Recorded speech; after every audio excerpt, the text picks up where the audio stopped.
Hey everyone, thanks for joining me, and as you probably have noticed, I'm wearing a cool hat because this is my follow-up video to Obsession.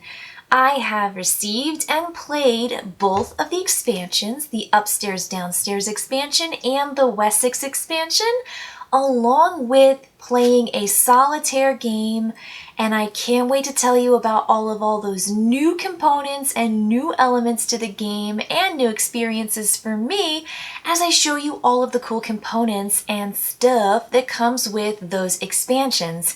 Now, if you haven't seen my base video of Obsession, please go and check it out. I do walk through essentially how the game works and what I like about it. So get caught up there because I will not be teaching you how to play the game here. I'm just going to be showing you, again, all of these expansions, components, and my favorite part of these new things that I added to my second edition Obsession. What's the gas? I hear the useful man over at the Wessex estate has been integral to their renovations. Oh my! The first thing I want to mention is how easy everything fits. Now, I will be showing you right now what the box looks like with all of the pieces put together in their right place, cards, tiles, player boards, everything. And it fits like a glove in the second edition box with no excess lid gap space. Everything is just so easily compartmentalized. It's so clean, it's so wonderful. And as a video by Dan Halligan, the designer, stated, it was wholly a wonderful accident. So take that because it is wonderful. I love all of the boxes, all of the things that everything fits into. I mean, it is just the neatest. So definitely take advantage of how nicely all of the expansions fit into second edition Obsession box. With that aside, I'm going to show you what these games offer. So with the Upstairs Downstairs expansion, players are going to receive... Oh, and did you hear? The Howard family has brought on new service. They've got a cook, a hallboy, and a head housemaid. A cook? Well, I suppose I'll have to get a cook then. Yes. A brand new family! It's the Howard family, and their ability is comparable to the base 4. The Howard family is going to introduce and start with a cook. And that is one of the new service characters or service roles that the Upstairs Downstairs expansion adds. These new servants for the Upstairs Downstairs include the cook, hallboy, head housemaid, and useful man. These characters add ancillary or supportive value to the original set of servants and really give players another way to dig into this game. I think it's awesome. They work so well. Place the cook on an activity tile to increase reputation by 1 and to optionally permit guests with prestige ratings 1 to 2 levels above the family's reputation to attend. That's huge. Now, if you're in the base game, there's a really strict, hard line. If you don't have the reputation, you can't host particular events, and then certain people who have too high of a prestige essentially can't go to those events. And so you're kind of stuck with some players in your hand that you may not be able to play just yet. But with the cook and with this expansion, it kind of gives you just a little bit more wiggle room to strategize those opportunities that you need right when you need it. Very cool. The hallboy, you can place the hallboy on any gentry card with money to increase it by $100. So anytime a character is going to give you money on a card, you just get to place the hallboy on the card and say, I get another 100. And I think in my first video, I mentioned how many times I took advantage of the knock 2 points of your reputation off for $100 for a measly $100. No more. No more shall I do that. I shall place my hallboy instead. It's the coolest. I love it. The hallboy can also substitute for the butler on a guest card where the butler is an essential servant. So again, we get these kinds of substitutions, and I really appreciate that flexibility with play. Lastly, you can substitute the hallboy for a footman on the carriage house tile. So these characters might have, in this case, in the head housemaid and with the useful man, multiple ways of being useful for the player. And I think that's cool. Now, at first it might be overwhelming because there are so many different things that each of these brand new servants can do. But once you get your player card that tells you what everything is and you play it once through, you see it. You totally get it. It's not overwhelming. The head housemaid. You can place the head housemaid on any gentry card or activity tile with an invite favor to permit that player to screen guests. Now, I will tell you right now, when I played my solitaire game, I drew every single negative point value card from the basic deck, right? From just the regular deck, not the prestigious deck, but just the one floor. And I've never drawn so many negative point cards, and I was getting really concerned that I wasn't going to be able to kick enough of them out with my mother of the household and with other tiles that I invested in, so I can, essentially get rid of guests that are -3 points. Now, sure, they give you an $800 bonus if you get that American heiress. She's sweet. But then you're stuck at the end of the game with these negative victory point cards. So the head housemaid will allow you to screen, which means you draw one more and select. I think that would have been really helpful. I don't think I took as much advantage of that, and I think I should have, because I did not expect to draw so many negative cards. I'll have James and Victoria Howard over to our stocked lake for fly fishing. Oh dear. Maybe they'll get their cook to fry up what we catch. Well, not before I have John and Catherine visit our long gallery to admire art. What? Perhaps they'll be inspired by our estate this time. Lastly, the useful man. The useful man is very useful. There are 5 things that the useful man can do on his turn, and they almost all are about the money and the builder's market and costs. And so it's all about those renovations and getting really great costs or deals for things. Get a useful man. This useful man will be incredibly useful. Perhaps I can acquire a useful man in order to renovate the West Terrace and the North Library. Yes. These new servants add, again, a level of complexity without a level of complication or confusion, and that's what makes them really, really wonderful. So the other things that come in the upstairs downstairs expansion are more improvement and monument tiles, and some of these tiles are backer inspired. Now, the tiles that are included in the game were selected by the designer to be included as the base game, and those are Parish Church and Babbling Brook. And so those are integrated into the game, are part of it, done. There are other promotional tiles, though, that are optional if you would like to use them, incorporate them in whatever way you want. I like the milestones. This is another addition to the upstairs downstairs, and what it does is it offers players a goal to achieve before the other players. And it just adds, again, another level of complexity where you're not just going for courtship, you're not just going for your victory points on your tiles, you're not just getting more people to add to your victory points, you're not gathering money and gaining reputation, you are now vying for these milestones. There is a first place spot and a second place spot, respectively 8 points and 4 points, and I think they're awesome. I love it. I want it. We played with it, and I got both of them because I just was like, goals! So I think they're great, and you just draw 2 from the deck, and they're different every time, and there might be a different combination, and you just play with them. That's it. You can do them, you can not do them, it doesn't matter, but now they are part of the game if you would like to add them. I think they're fantastic. They are super interesting and very achievable within the course of a game. And if you don't get them and someone else gets them, you better be earning points elsewhere. That's all I have to say. Of course, there are going to be more cards, and really what this comes down to is adding more gentry cards, promotional cards, player aids, objective cards, and then theme cards and victory point cards. So what this edition gives you are larger cards from the teeny tiny small ones.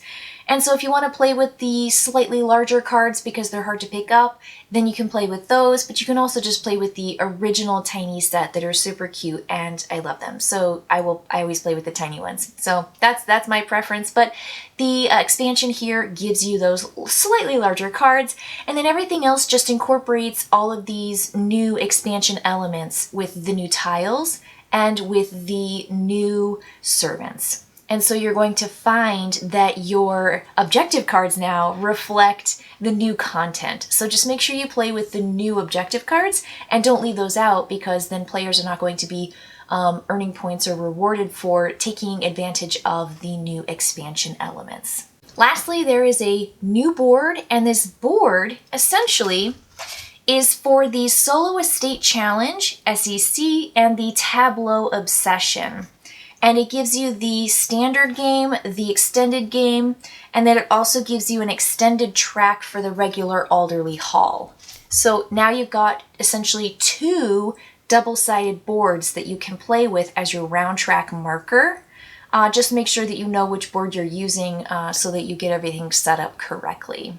The upstairs downstairs expansion also tells you how to play with 5 and 6 players. There's also a 4 or 6 player competitive team play. And then of course there is the Solitaire Solo Estate Challenge. And then there's a Tableau Obsession, which is more like a chess game. It takes nearly all the luck out of it. Now, for me, I really like a little bit of that uncertainty. I like just the hint of luck. So what I played with in my Solitaire version was the Hidden Courtship. And the Hidden Courtship means that you don't reveal what card is the selected color or genre for the tiles to win the hand of one of those Fairchild people. So Charles and Elizabeth Fairchild, that's the courtship phase. So with that Hidden Courtship, it just gives a little bit more, well, I see all these tiles out there, but people aren't necessarily just grabbing them up before you and locking in one of their colors to get the courtship. In this way, you're really focusing on what's the best long-term plan and how can I kind of hedge my bets to kind of be ahead in maybe 3 of these, or 4 if I'm lucky, out of the 5 to beat my competitor with. And I think that adds the exact amount of unknown element that I really, really like. So for me, that Hidden Courtship added just exactly the right element for my Solitaire game. I really like that there's a draft for servants, and that's optional, but play with it, because then everyone's going to start the game with one of the brand new servants in the upstairs downstairs expansion. And so the draft essentially plays with the draft for the boards for the actual families. So make sure that you look at the rules for that. But I think that's really, really great, because then you don't start with the same servant that someone else is starting with, and whichever ones are left are put into the servant for hire hall area on the main board. And so players are going to begin with one of the brand new expansions, and the player who's Howard family, they start with the cook, then they also get to have another one of those servants, which is pretty cool. So I want to move into what the Wessex expansion offers and some more little tidbits and details about my games with all of these expansions and my Solitaire game. Did you hear that Viscount and Viscountess of Wessex has decided to update their house? Mostly due to that strong-willed woman, Catherine Smythe, mind you. Yes, but I hear they're making significant alterations to their breakfast room, and perhaps adding a tennis court.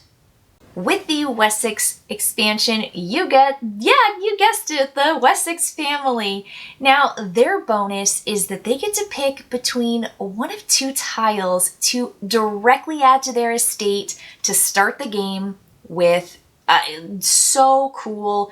None of the other characters get to do that, and these 2 tiles are specifically just for that player to pick from. Whichever one they don't pick just goes back in their player box. Now these are both really great tiles, and when I played by myself with this family, I had a really hard time picking between the 2, but I will tell you, I picked the tennis court because I'm always so money poor. Now, in the game I played, that was my solitaire game, and I found that I was mostly rich. I was very wealthy, and I liked that. But I don't know if that is obviously the only way to go. I was very torn between them. Next time I play, I'll pick the other tile if I get to be the Wessex family. I just think that's a really great, wonderful starting bonus. So if I play any of the 6 families in this game, I'm loving them and I'm loving their starting bonus, and I feel like they all are really balanced and interesting. And particularly the brand new ones, I think Upstairs, Downstairs with the Howard family and the Wessex family, just so cool. The Fairchild's courtship nears. Oh, get my rouge. Harumph. Is Charles here yet? Oh, I bought a new hat just to impress him. He's the most desirable bachelor in Derbyshire. There are new cards, right? Again, we have some more cards, so there's more gentry cards, and there are also more tiles available here. Things like the retiring room and the morning room are brand new tiles that are part of this Wessex expansion. There are 6 more opponents for solitaire play, and you've got 6 opponents that are part of the base game, but then you have these 6 new opponents that are for extended play. And I think that that works extremely well because there is a variety of how many different opponents, right, your kind of faux opponent, that you get to challenge yourself with. So based on my previous experience playing Obsession, I determined that I was intermediate, might be expert. I didn't want to challenge myself too hard, too fast. But based on how many times I've played and how many times I've won, I thought I'm not a beginner, right? So there are those 3 levels, beginner, intermediate, and expert.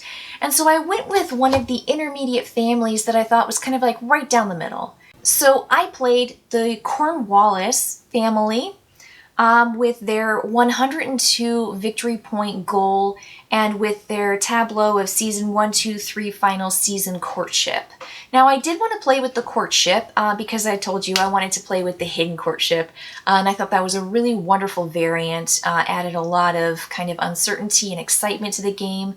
I got very fortunate at the end with my final draw for that theme card. I'd been really hoping for either the pink or the purple. Purple was actually my my lead. My prestige track was really strong. But I think that the opponent I chose was pretty good. I did defeat them, so I did well, and I did well enough that I want to try maybe a little bit more challenging solitaire opponent next time. But I had a really great time. I lost 2 courtships in the first round and the second round, and I thought, oh boy, this is going to be really tough because they're earning those victory point cards and I'm not. So I was able to pull it out and I won the last 2, which also gave me, of course, that 8-point victory card for having the Fairchild card. So, whew, a little sweat on my brow there for a minute. But no, it's really wonderful. I love these solitaire cards that they gave in the Wessex expansion to add to the previous solitaire cards in the base game. I will say that the solitaire version was so seamless, and the solitaire's turn was super fast because you spend most of the time just taking your turn, and then once you're done with your turn, you roll the 20-sided purple die and find out which tile from the builder's market they buy from, and then you just take it off, remove it, slide everything down, and refill it. And I found that I was never too upset about the tile that was taken. Then again, my objective cards this time I played really weren't based on get these 2 tiles or get this tile or get those 3 tiles. And so I wasn't looking for tiles in particular. And because I played with the hidden courtship, I wasn't grabbing tiles or needing specific tiles because I didn't know what was coming up next. And so I found that Solitaire worked really well with my objective cards for that randomly, dealt out objective cards, and then for the hidden courtship element that I added to it. But their turn, you roll a die, take it away, and that's it. And during courtship, you just evaluate. Well, their courtship number says this for this phase, and mine says this, and then there you go. Same thing with any other active player. If you tie, you both get the victory point card, but nobody gets the Fairchild card. It's easy. It's so easy. So their turn, was super fast. And I like that because then I just spend the whole time playing my game. And what do I want to do? And how am I planning my next turn? So super, super fun and really quite easy to play as the solitaire, faux other person. Super easy.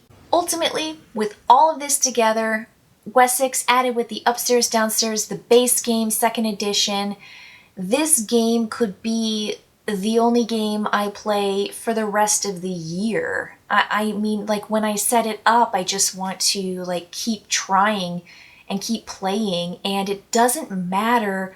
It does not matter how it ends. I honestly have so much fun with the theme. I have so much fun just playing these families and trying out new cards. And every time you get your objective cards, they're different. You now get to add milestone cards, and those really add a wonderful minor goal element to it. You've got the courtship, which of course we're all vying for the hand of one of the Fairchilds. And you get victory point cards. Do you use them as victory points? Do you use them as the bonus in the middle of the game to really give you that boost that you need? There are, again, so many choices in this game. I found that I had just as much fun playing solitaire as I do when I play with other people. Now, that doesn't mean that I don't have fun when I play with other people. It's just that the game is so good, and it's such a strong thematic strategy game, and the solitaire role is so well developed that you just play and you just talk about I'm doing this, I'm going to there, I'm having this little party, and I'm having this event and sending this person and you kind of just fall into this world where you're just sitting at a table just chatting with yourself about all these fun events that you kind of are imagining in your head, and you're just kind of going off into this fantasy world, and it's just great. It's finally the national holiday. Yes, yes. I hope everyone's ready for the festivities. You don't want to be caught unawares. So we have a move that we call the Lewis, and I pulled it in my solitaire game and was just kicking myself so hard.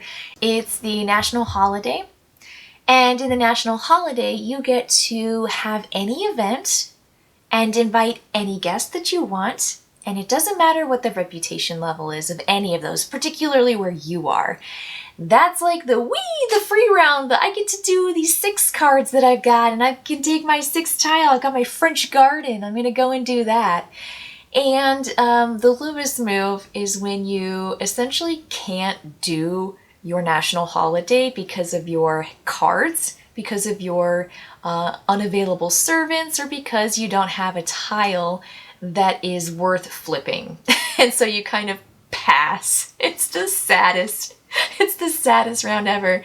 So while I had a terrible national holiday, I did have a wonderful builder's holiday this time. Oh my gosh, it was the best one ever. I told you I was really flush with money. So I'm still experiencing firsts in this game despite having played it many times. And I think that's wonderful. So, final take on the expansions. Upstairs, Downstairs adds a wonderful amount of content that you kind of need to add to this game if you want to play Obsession more and more and more. Because those servants really give you versatility and flexibility, and I think they're smart. And it gives this extra level of strategy that helps players really maneuver and manipulate on their turn. It's great. So, yes to the brand new family, the Howard family and the Wessex family. They're awesome. I love it. I love that you can do a 5 to 6 player game now. You can even play on teams. There's even the chess variant.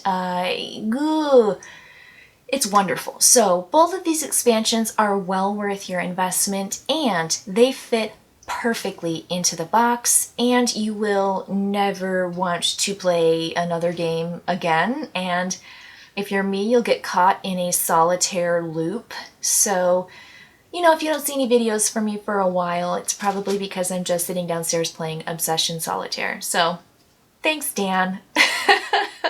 All right, everybody. I'll see you next time.